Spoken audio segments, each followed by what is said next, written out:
What's up, everybody? We're going to get started here in a second.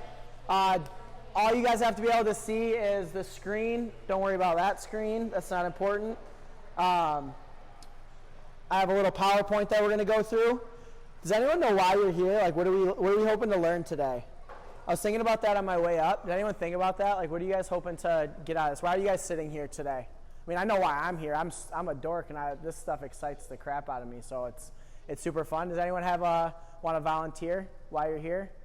I'm going to pick on you just because I heard you talking about your max heart rate already. So why are you here today? What brings you here? Just to learn more about fitness and conditioning and try to.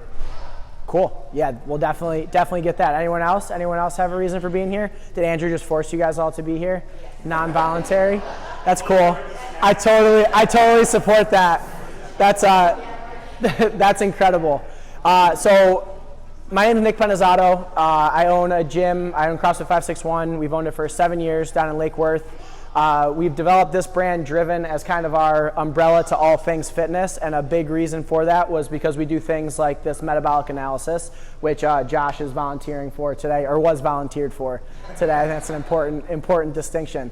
So normally this test has two components. We do a recovery and an active portion of the test. He's been working out already today, so we're just going to do the active portion of the test. The recovery stuff, all you're missing is watching him lay down for 10 minutes, which is super boring. So just picture Josh laying down for 10 minutes, and that's what the first part of the test is. And we'll kind of talk about the different things that we're going to go through. And I always skip this part, and that's why I have a slide to remind me just about myself. I've been a fitness guy for my whole life, and I hope to pass that on to my kids and keep them active with a little bit more guidance as far as the science behind it and all that good stuff. Like I said, normally there's a resting part of the test. We're just doing the active part of the test. The information that I want you guys to get out of this today is zoning. So almost everyone has some kind of wearable that they have, whether it's an Apple Watch or a Whoop or a Polar Strap. Those zones are all based on math, which we're gonna talk about in a little bit.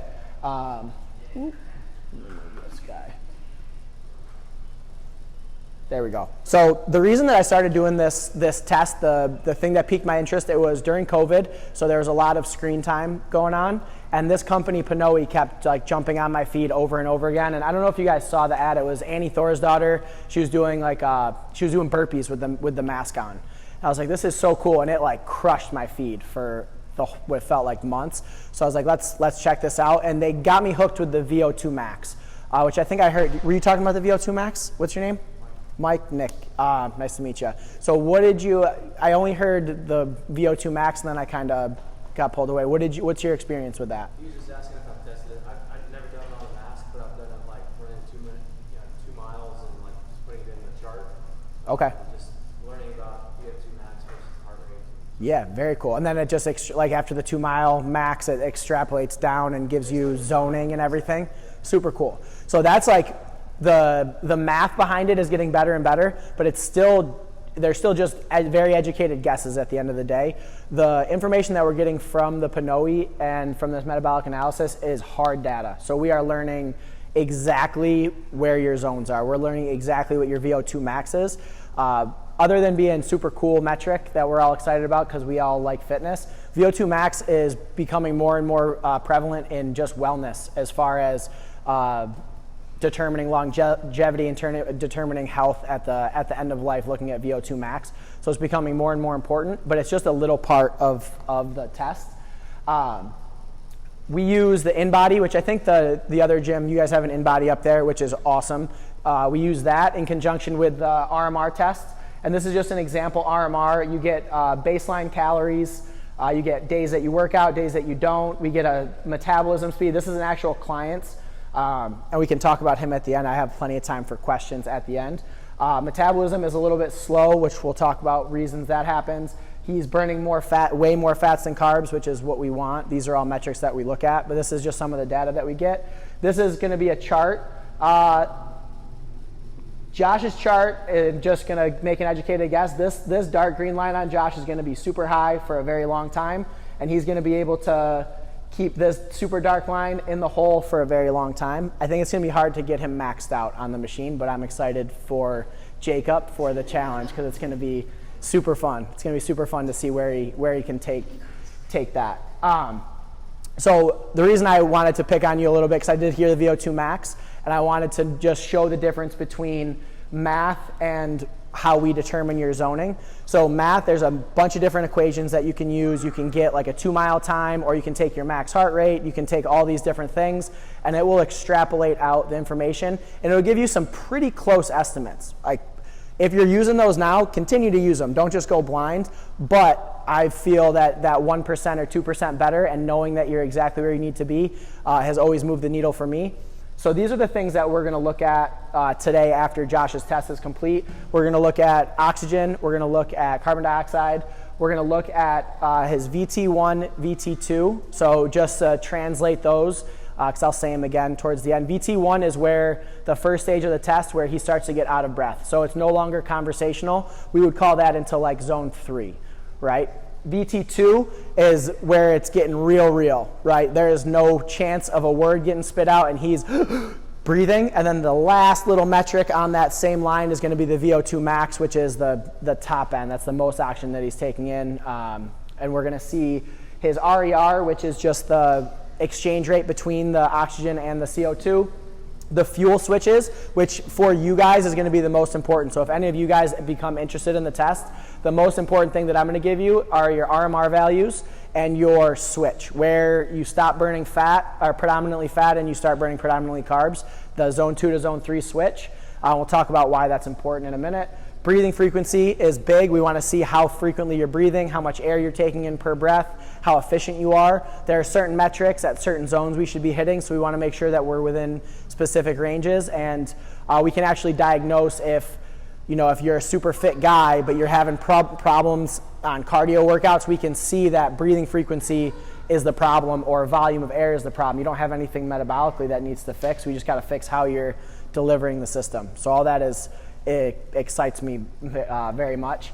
So zone 2, that's a little, I was playing on AI the last couple of days, and I had it build me like a mega super mitochondria, so that was fun. Does anyone know zone 2 without what I have written up there? Is anyone familiar with that? What do you think of when you think of zone 2? Long, slow distance training. Yep, for sure. Long, slow distance. Anything else like come to mind when you guys think of zone 2? Chill. I like that. Everyone's kind of doing the same. It's chill, super chill. Yep, absolutely. All great things. What we're finding is those are great places to start with zone 2. But some people have a hard time, even they're conversational, and because of other things that are going on that we can see on the test, they've actually switched over, especially CrossFitters. CrossFitters are like zone 3 ninjas. We live in zone 3. So it's like just past sustainable, but you can hold it for like 5 to 25 minutes where you're burning predominantly carbs and you're really cozy.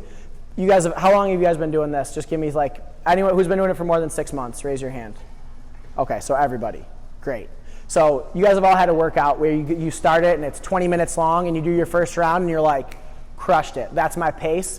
And then the third round comes along and you're like, okay, this pace is real. And then you get like 16 minutes into the test and then there's all that means is that was not a sustainable pace. You guys were operating just above that zone 2. We've all lived there. We've all been in that situation before. So my goal with establishing a zone 2 is, first of all, knowing where you're at so you can look at your heart rate and be like, oh, I got to take a log off the fire.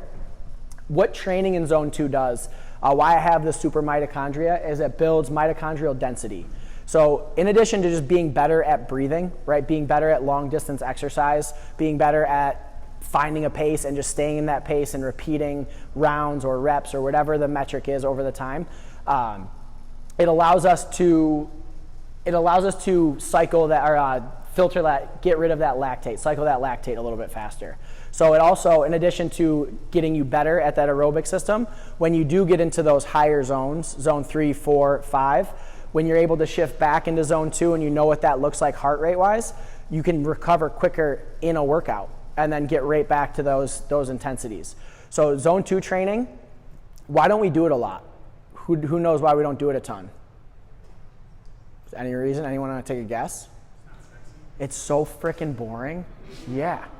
It's so freaking boring. Unless you're super, super fit and you have a robust zone 2, it's walking. For a lot of you guys, it is literally going for a 45 to 60 minute walk. And you're like, I have 60 minutes today. Do I want to come to FitTown or do I want to go walk outside? It's like, I mean, I'm sure the gym is going to win most of the time, which it should. It's super fun. But we're missing that huge area of our fitness that we're touching on in a lot of workouts, but you're not actually hitting. Once you build out a robust zone 2, so I'll leave Josh alone. Michelle, who's holding the camera in the back, has like the biggest zone 2 of anyone that I've done so far. So she has the biggest zone 2 by far of anyone. I think that record's going to get broken today. Just as a guess. Josh is a 100-mile guy. I'm sure it's going to break some records today. But the idea with that is like it's a very comfortable pace. More things can happen. It's like a buy-in. Once you're very comfortable with zone 2 and it's built out, then you can start adding rower and assault bike and ball slams and wall balls, and you can still maintain a zone 2 style workout. But until you're putting in that groundwork on your own, first thing in the morning, end of the night, whatever it is, that long, slow, focusing on breathing, it will never improve. Like it's not just gonna, you can't work backwards into it like a lot of workouts, a lot of skills. It's not gonna be like, I'm gonna figure out this clean thing. You have to just do it. There's nothing fun about it. So I wanted to soapbox on zone 2 a little bit, and Andrew even mentioned, make sure you mentioned the importance of zone 2. It really is. Like I've added walks into my training, and was decent at CrossFit for a while, and I'm doing less CrossFit now, and I feel fitter than I've ever been because I added boring walks twice a week, and that's really where I'm at because my zone 2 is garbage. It's super low, but it's getting better. We're on the up and up. Jacob, if you want to start getting him ready to go, just so we don't have to watch the stuff, just mind the treadmill guys. They're going to do a little testing to see some speeds and parameters. And I wanted to talk about application. So the other things that we do for this test, after the test, we're going to have all these metrics. So we're going to see zone 2, zone 1, zone 2, zone 3, zone 4, zone 5. We're going to see where you're the strongest. We're going to see where you're the weakest. And we put some training protocols together based on those things. So for most people, it's very simple because we're going to do zone 2 training twice a week and then zone 5 training twice a week, which is gnarly intervals. But there's a lot of different protocols that we'll put in for I mentioned slow metabolism earlier. A lot of times we're seeing people with very low muscle or very low muscle is one indicator of a slow metabolism. So we got to lift weights as well as build up the zone 2. We've also seen people that are just training too much. So people with good muscle, low metabolism, they burn a lot of carbs at rest. They're just doing too much. They're doing too much all the time. There's not enough zone 2 in there. And there's a lot of ways that you can continue to work out 7 days a week without beating yourself up, with feeling good and energized without like, I need to take a week off. Like, movement should be part of what we do. And if you guys find a good rhythm, you can in theory train every single day. Another plug for AI that was made this morning, that's Mitochondria Man. He's our Mac Daddy. And really at the end of the day, guys, like time is one of the most important things that we have. So if you guys aren't spending your time exactly like you should be, you could make a case that you're wasting it, right? If we're trying to get better, there's definitely something to be said about having fun, but having a structured workout, knowing what you're doing, being able to look at your heart rate zones and know like, okay, I got to take a log off the fire, or this is hard, but I can actually throw some gas on this. I can go a little bit faster than I'm going right now. Those have been invaluable to us. And I wanted to open it up with questions, and from here on, I just kind of want to talk about what Josh is doing on the test, and you guys will be able to see on the chart that I'm going to pull up exactly where he's at, and we'll talk about his crossover and everything. But does anyone have any questions about this? I know I kind of flew through a whole bunch of stuff. Yes, sir. Did you say the zone 2 training we should do twice a week? Yeah, twice a week is a safe place. You can go 2 to 3 times a week. 60-ish? Yeah, so we've found the 45-minute minimum for walking, and then we also do an assault bike test, which is interesting. That brings up another point. The assault bike or stationary bike, we want to go for 60 minutes minimum.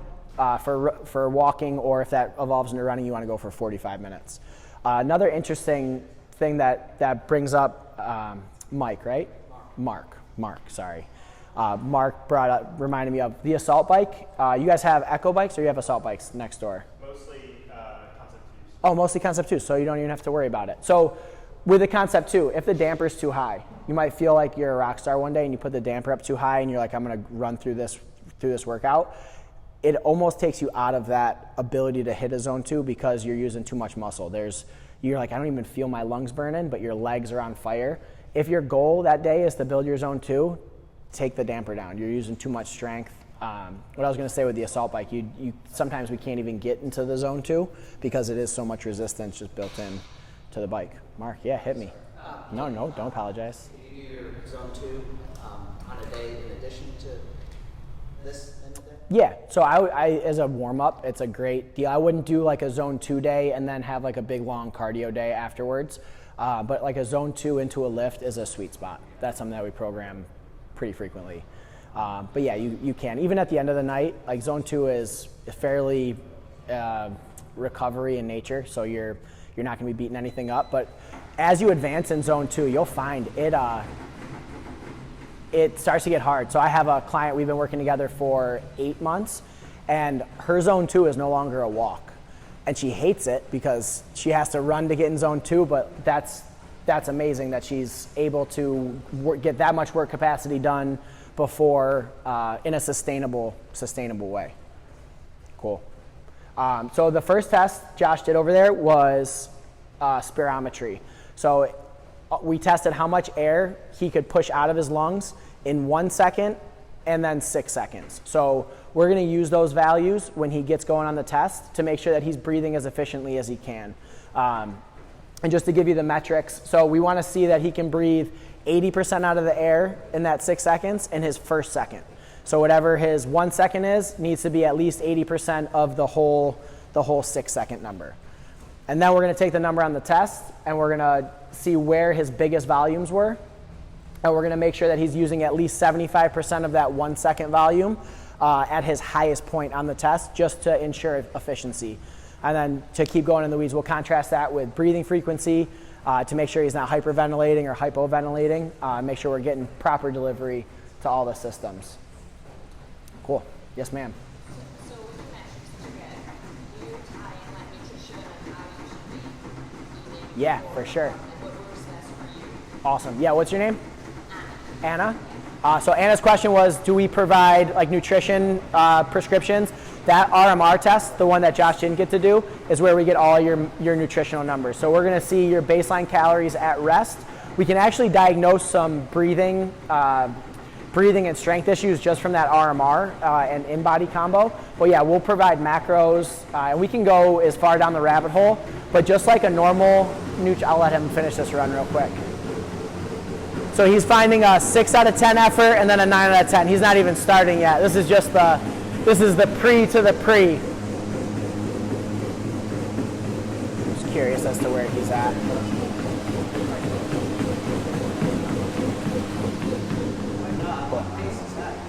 So fast. I think he's 15 miles. Yeah. Is he KM or? Yeah, that's fast. This is going to be fun to watch, guys. This is going to be super fun. So yeah, nutrition is a huge part of what we do, but we're holistic in our approach to nutrition. So although we're going to get all this information and we're going to be able to give you exactly what you need nutritionally, like I'm not a big fan of just like, okay, here are your macros. See you later, because I was more wondering if it ties into just kind of reinforcing what you're doing, or if you might figure out that you need to like have a different type of fuel before you do certain types of workouts. Oh, great question. So that's an amazing question. So what we're finding on the test, so when we're looking at substrate, so fats and carbohydrates on the test, what you eat and like whether you're high carb, high fat, any of that stuff, it has no bearing on your crossover on the test. All the things that we're looking at on the test are training specific. So if you're, I'm just going to ask you, like, what is your diet like now? Do you have like, do you follow anything specifically? What is your?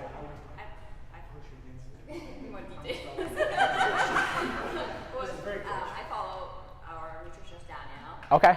She had put through my macros for me, and Okay. so I'm kind of now in a means where it's Pretty balanced.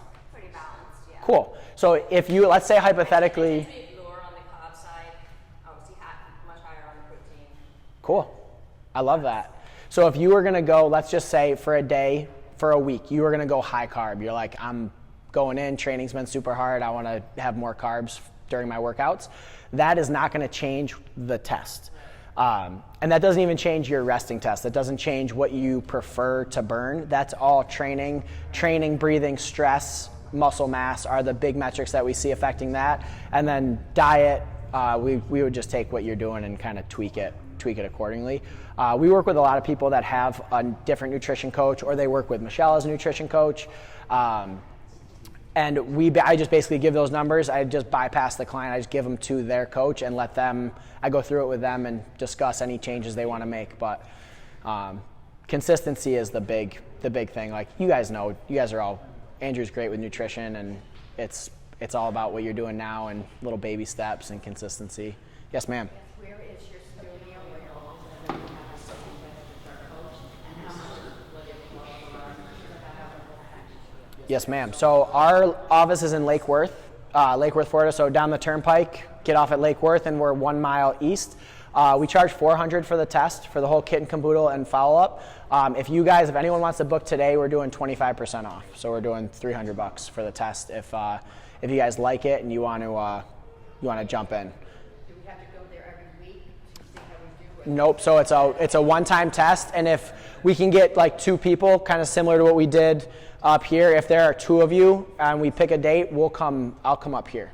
I'll come up to you guys if that's simple. The only downside is the no runner. I do like getting you on the runner, but we can do the stationary bike, especially if you're on that a whole bunch. We can do that for sure. Cool. You guys ready to rock and roll? Yep. So what we're gonna do right now is we're gonna set up Josh's protocol in the system.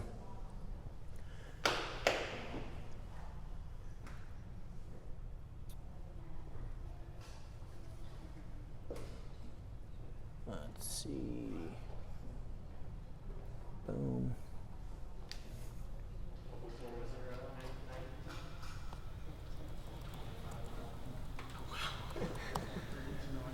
All right. So, what's his warm up? You've run on this? That's this? Okay. And then what's his first speed? 5.1, And then what's the increment? 1.2. Damn.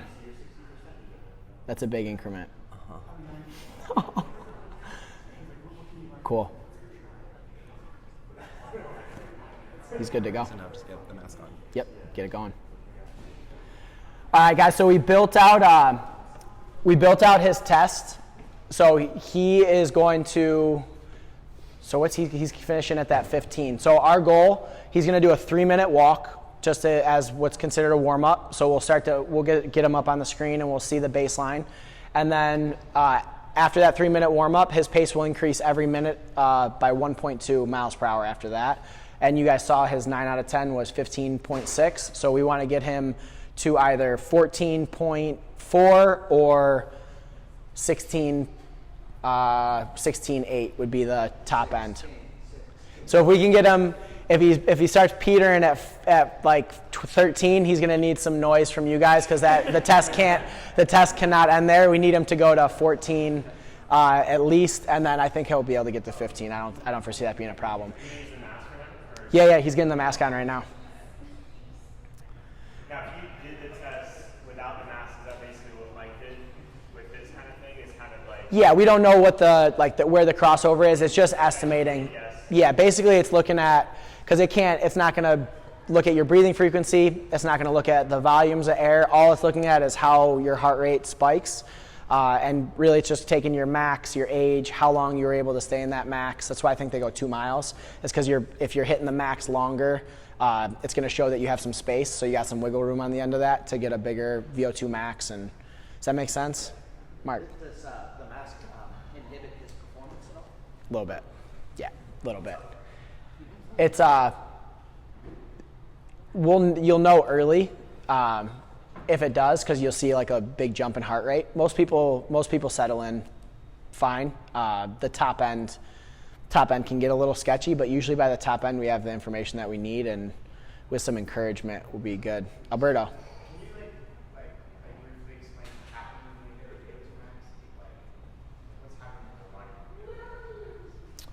In terms of what? Like, Just like what's kind of like what's happening with those when we get it, and like why is that important for us to understand? How should we like that stuff? okay, so when the VO2 max it's literally the biggest volumes of air that you can, the volumes of oxygen that you can take in. We do it per minute. That's what the VO2 max measures. And it's divided by body weight in kilograms, and it gives you this nice big number. So really, we want to see how much air you can actually take in, like how much air you can take in and process per kilogram of body weight to process. So the higher the heart rate, the bigger the aerobic demand, regardless if you're doing interval training or like long distance work. So if you guys get to that max heart rate, that's where you're going to start to see that VO2 max. Does that answer your question?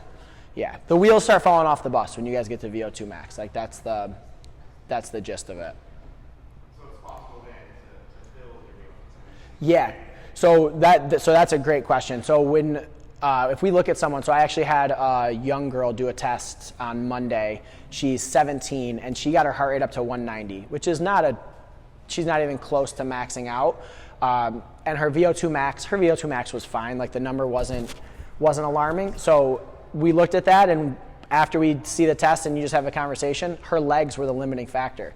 So she had more room aerobically, just strength-wise. She couldn't, and this is Alberto, same problem. Like we got to the top of the test, and it's not an issue of breathing through it. It's an issue of I don't have the strength in my leg to push the treadmill to the speed I need to go to hit my VO2 max, which means we need to get stronger. That's where strength work is so vital for all this stuff.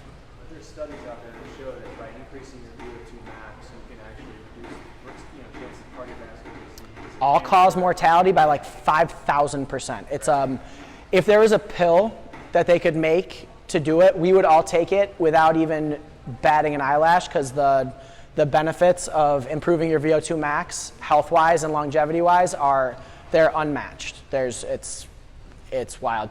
Peter Attia, if you guys want to go down the rabbit hole, Dr. Peter Attia is the guy. So Josh is on the test right now. His test will be boring for a little bit because he's got a big zone 2.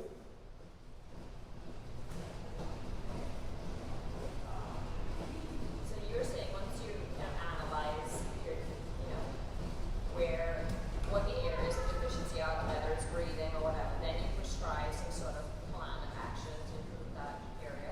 Exactly. So for 90% of us, it's really the test becomes finding out what your zone 2 is specifically and giving you targeted work on zone 2 and zone 5 in conjunction. Those two are the big, but for the better athlete you are, the more specific your needs are going to be. It's just like anything else. The higher you climb, you start to get very specific with what your needs are, whether it's strength or I had a very fit person come in a couple weeks ago, and the whole issue was just breathing. So they literally don't breathe. So it was not until 10 minutes into the test where the breathing frequency started to ramp up, but before then it was just like very shallow, reactive breathing is what we call it. So it's when you guys are on your warm-ups and you're just kind of mouth closed, just kind of chilling, BSing, start to take some big breaths, start to fill up those lungs. You don't have to hyperventilate, but start to take those big breaths and start to fill it up. It's like a bank account. When you guys get to the unsustainable part of the workout, if you're not taking any breaths before, you're starting at 0, and you're just going to ride the wave until you can't. If you guys are taking big breaths and you're filling up and there's that big oxygen exchange coming in, you're going to start your crossover with some money in the bank so you can ride it longer, so we can actually get to your VO2 max and your max heart rate, and we can express all those numbers. Does that make sense? Did that answer the question? Yeah. So right now, these are the numbers up on the screen. These are the things up on the screen. I'll look at one thing. This is live. Yeah, this is Josh's right now. Josh, breathe through your mouth for me, if you could. Both ways? Yep.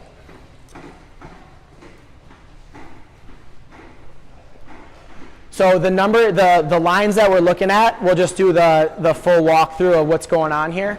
This green line, the light green line, is his heart rate. So you can see just getting comfortable with the test. There's a little up, and then it's coming down and settling in.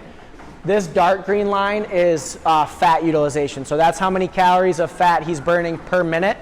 This line that's bottomed out right now is carbohydrate. The reason it's completely bottomed out and the reason I asked Josh to breathe through his mouth is because this number down here is his respiratory exchange rate. And it's super low, which means the mask is only reading the oxygen that's coming in. It's not really catching the CO2. So we're going to get some more volumes. And as he starts breathing, as the intensity of the test starts to increase, you'll start to see that number pop up. Like, can you talk about what the actual test is? Like, how much time specifications? Yeah. Yeah, so we're going, right now he's into the working part of the test, and he's just going 1 minute per interval. So he's going to spend 1 minute at every single pace that he has. He's in like the weird, it's probably like 6 or 7 miles an hour right now, where it's like, I don't know whether to walk or run. It's a little awkward. But once he gets past this next minute, it'll start to, and there's no rest between intervals. We're just riding that heart rate all the way up, and we want to see how he responds. There we go. How long is the whole test take? 13 to 15 minutes for the active portion. We like to map out an hour because we do the resting test. We recalibrate the machine. If you normally eat before you exercise, we want to make sure you have an opportunity to have a snack or some water and get yourself ready to rock and roll. And then this test is the simple part of the test. It only takes 13 minutes. It's like quick little workout.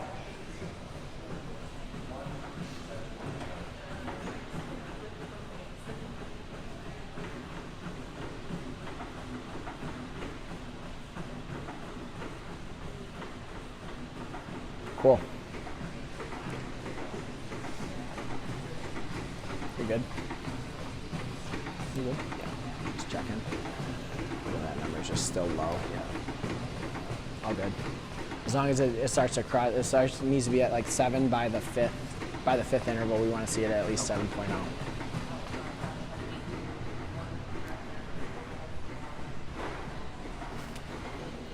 Any other questions about what's going on in the test or what Josh is feeling right now?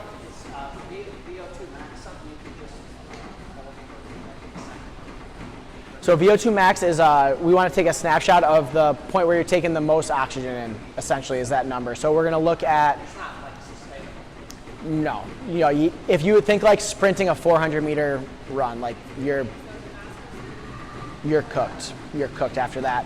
At VT2 is where we want to see like that VO2 max. So those are the three metrics. The ventilatory threshold 1 is where he's non-conversational. So he's still actually pretty conversational now. And you can see this exchange rate is starting to come up. So now he's starting to feel some work. And then once this gets past this line here, you're going to see this carbohydrate number start to climb up.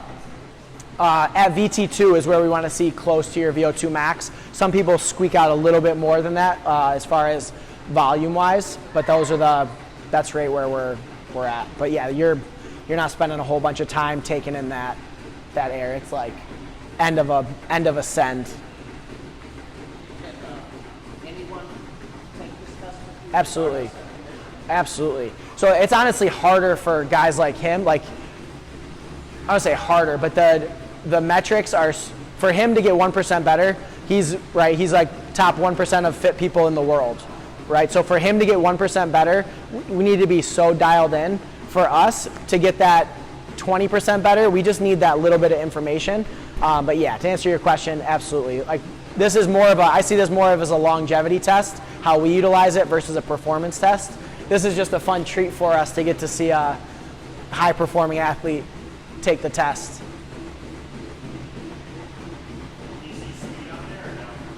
Would you say? Speed, yeah, so we can track his speed.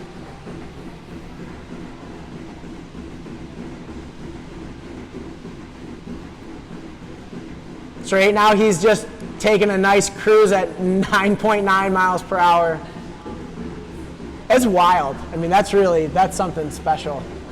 So most of the tests we've done, this is where people are hoping to get to at the very top end of their test. and he's still in his zone 2, chilling there.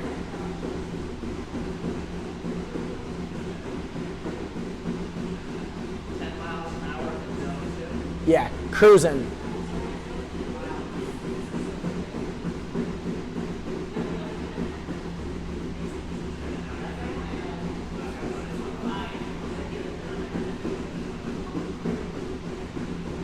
So I'm going to kill all these metrics real quick while he's going because he's got some space, and I want to show you guys a couple things so we can start to give feedback.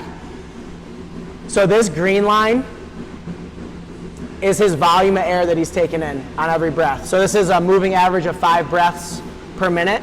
And you can see the pink line is his breathing frequency.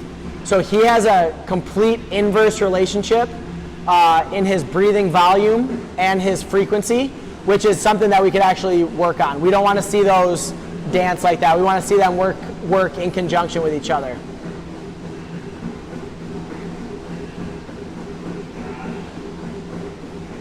We'll keep that speed number up. He's cruising 11.1 miles per hour.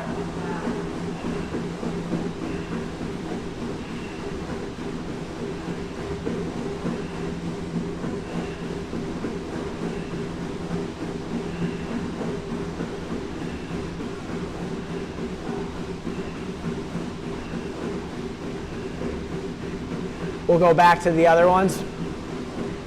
Something also to note with Josh, his breathing frequency is chilling. So we look for 22 to 28 breaths per minute for zone 2. And he was all the way down to 17 up to 32. So he's breathing pretty well on an average, but we want to get that more consistent just as from a feedback perspective. Let's go, Josh.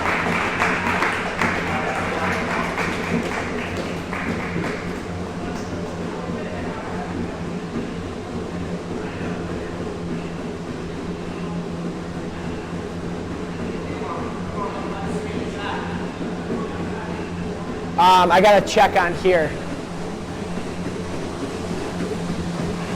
He's at 13.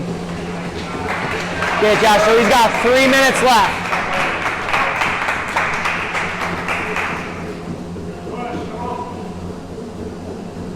$176.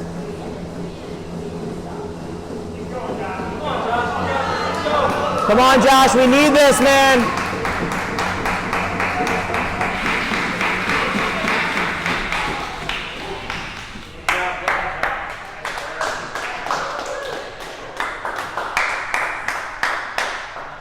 Still running, so 3 minute. No, stop. So the end of the test is 3 minutes. We want to see his recovery. We want to see how fast that heart rate comes down. Looks like we got up to 183 on the heart rate, which is pretty good. That's pretty high. How old is Josh? 36. Yeah, so we got room. Like, so for being as fit as Josh is, like an educated guess, like if I just pulled this up without knowing how impressive he is, it's like he's an endurance guy. Like there's no doubt about it. His breathing is super controlled. His heart rate, there's no spikes at all. It's just a steady climb. His crossover is super late in the test. Not a ton of not a ton of bandwidth past that crossover, so he's a breather, breathing through everything. So, I mean, I know about Josh, obviously he's like a local stud, but so it's like, it's hard to not know who the guy is. So areas for improvement with like top end strength, like as one, like I would guess he's not cleaning the most out of everyone that he's cleaning against, right? Just as a guess. And I mean, I know that's true, but those numbers are so big, and it just shows like even for someone like him, there is some area of where we can see where he needs to improve. It's not for health or wellness. Like he's stacked the deck in his favor for a long time in that regard. But if we're talking about performance and not wellness, there's absolutely areas where we can improve on and spend some time. And zone 5 intervals would be up there, which is rough. That's something I wanted to talk about too, the time spent in our intervals. So interval training, like as I used to know it and do it, and I still prescribe it for the classes, is so different than what you do on this. So your intervals for this, let's say, I'm going to use you as an example. What was your max heart rate when you did your VO2 max? 182. Okay. So we would take like your top end into zone 5, and we'd want you to spend 10 seconds at 182. So your interval would look like 10 seconds on, 20 seconds off. But those numbers don't start until you're in the heart rate zone. So you don't get to just go like, I'm going hard for 10 seconds. I have to build up and get my heart rate into 182 for 10 seconds, and then let my heart rate come all the way down and spend 20 seconds once it's into that zone 1 all the way down there, which becomes a lot more time than 10 on, 20 off. So that to be expected, you're burning your fat, and then once you get to a certain point, there's a complete revert from your fat burn to your... Yeah, so Josh's number is a little skewed to the right. It's a lot skewed to the right. So some things that we look at, the reason that I know that we need some more work in here is because it is so small. Like it's such a small amount of time spent in zone 5. I'd like to see more time through this zone 3 area, and then less of like you said, less of a complete crossover. We'll resize this graph a little bit, so it's going to look a little different because it's going to adjust to his exchange rate. His exchange rate is low because do you normally breathe through your nose when you're doing? Yeah. So, yeah. Yeah, so that affects the test a little bit, so we'll adjust the number. So his crossover is actually a little bit sooner than that. So we'll look at, we can do it right now. We'll look at breathing frequency and volumes, and we'll kind of adjust a little bit more accordingly instead of just using fat and carbs.